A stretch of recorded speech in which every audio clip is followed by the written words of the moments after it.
Did you know that I have a Patreon page? If you want extra content, you can subscribe to my Patreon to see videos that will never be uploaded to YouTube, like this, and this, and this one here. Wow! My Patreon account also features brand new types of content like behind the scenes and hot takes. Patrons are also the first people notified of any changes to my schedule.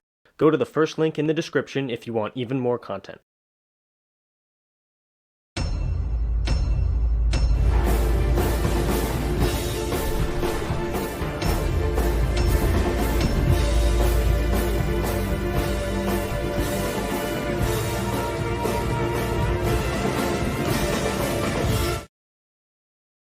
Andor, I love you, but even one of the greatest Star Wars properties of all time doesn't get away with a 35-second logo reveal without a sin. Oh no, not 35 seconds. You mean a whole 35 seconds of your life? That's so long. Wait, it's actually not long at all.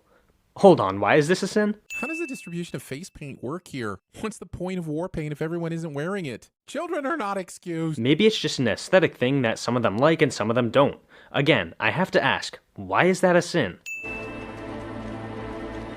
First rule of raiding parties: stay with the raiding party. Okay, we're 3 sins into this video, and I've already had to ask why the sin was sinful all 3 times. Seriously, what's the point of this sin? Casa is a child here, so sneaking off makes sense in that context. And besides, sneaking away is what allows him to leave the planet and not die on it with everyone else. So you're basically arguing that the show made a mistake because something that didn't happen, in this case any kind of negative effect caused by leaving the group, could have happened. Forcing a guy to climb this tower every day and risk hearing loss when the people of Ferrix could just automate that. You want clanging metal sounds and bells? Get a grandfather clock. We've had them in this galaxy since 1680. Y'all have light speed. Get on it. Discount Jeremy thinks that people should abandon their native culture and traditions because of technological advancements. That's colonist, I mean racist. I'm sorry, but judging from these people's lives, and the fact that they can't afford bells, I just cannot believe they just hang their gloves out for anyone to steal. I can't trust Denise not to steal my hard-boiled eggs out of the fridge, but they just leave their work gloves out? I genuinely don't know what the hell your point is. The fact that they're leaving the gloves out implies that there aren't any issues with people stealing them, at least not very often, and seeing as the gloves are specifically company-owned gloves and not personal items, it makes total sense.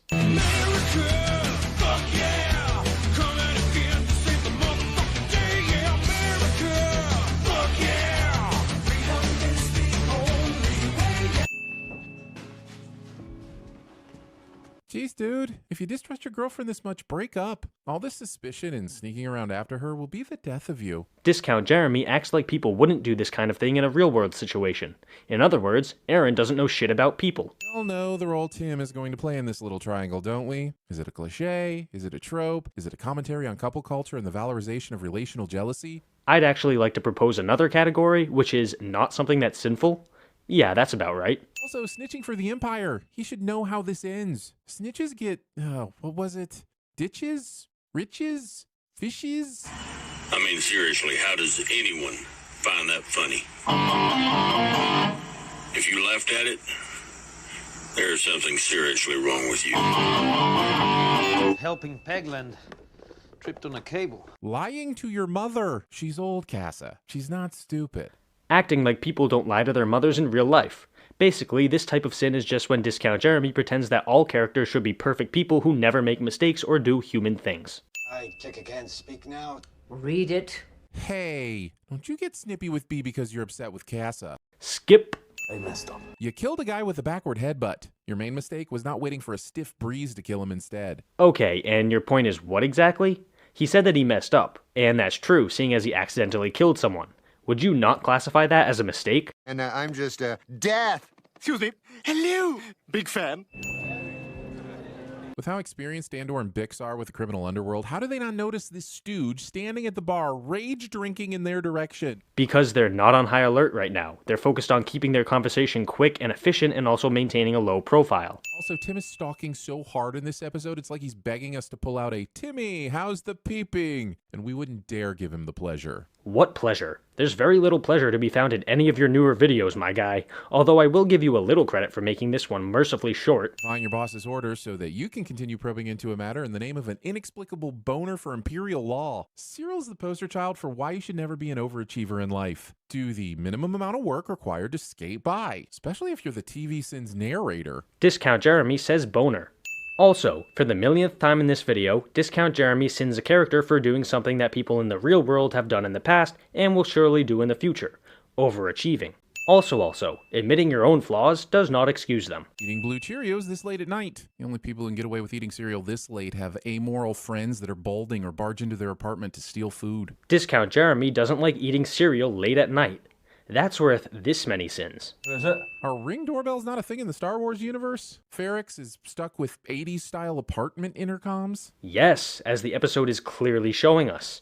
I mean, we've seen plenty of evidence that this planet is very poor, mostly working class, and yet you're expecting these working class homes to have cameras? Really? What do you think the casting call for Tim was? Looking for a man mid to late 20s who's able to convey solely through staring that he regrets kicking your dog but is fully prepared to take a dump on your cat while you watch. No, sir. Privilege, sir.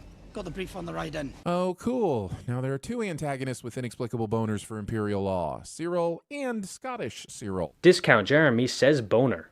Also, yet again, why is that a sin? You literally just said this episode has a character who has something in common with another character. That's a mistake. It's a plague on discipline. It's ironic, you talking about discipline, when you're both disobeying direct orders to drop this case and are about to rope 12 more men into your insubordination. Yes, and yet you're completely ignoring their characterization, which is extra ironic considering how you've already mentioned the fact that they're overachievers. By lacking discipline, they clearly mean letting criminals go rather than strictly upholding the law. I'll pass along your kind words to the Chief Inspector. Fascist meat cutes. Aren't they adorable? They look like they're about to knock off early and go to a space book burning together. Okay. Yet again, how is any of what you just said a mistake of the episode? You just said a bunch of words and expected it to be a valid critique.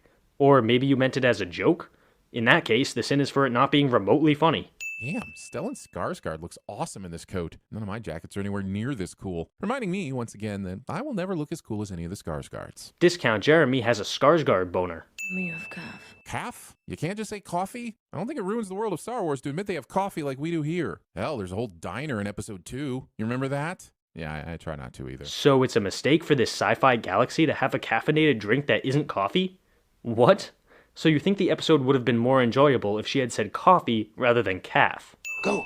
The Andors are so mean to B. I wish we had at least one scene of them being decent to their buddy like Cal and BD1. So here's 2 sins for not treating this precious cinnamon roll with more kindness. And there are plenty of people who are dicks in the real world, so I don't know why you're sitting this.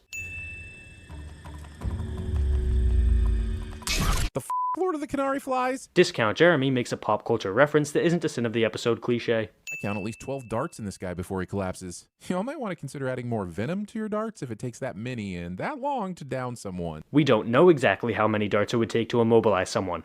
All we know is that this guy has a lot of darts in him. The show never told us that this is the minimum amount required. Know anybody from Canary? Of course he'd end up asking this of Cassian. I guess in space no one can hear you, coincidence. Well, it sure is easy to make something sound like a big coincidence when you remove all context from the video. This guy only recently heard of Canary from the news, specifically the wanted notice for Casa, and this scene shows him looking it up. Well said, sir. Inspiring. I'm saying this because this somehow manages to come off more well-natured than condescending, which is impressive, but I don't want to like this guy. Seriously, you might question why I constantly sin Discount Jeremy for complaining about realistically flawed characters. You might even claim that it's just a running gag or something, but the fact that he watches and tries to criticize TV shows for a living and yet still thinks that all characters should literally be gods is honestly very sad. I'm old enough. I'll bet there isn't a galaxy where this is okay. This is the guy who takes the urinal right next to you to chat. It's just rude, and you're turning my shy bladder agoraphobic, you obnoxious pea crowder. Please refer to the previous sin. Or really any of the sins that deal with this type of You can't find it here. It's not worth finding. Who says that exactly? The guy who just said it.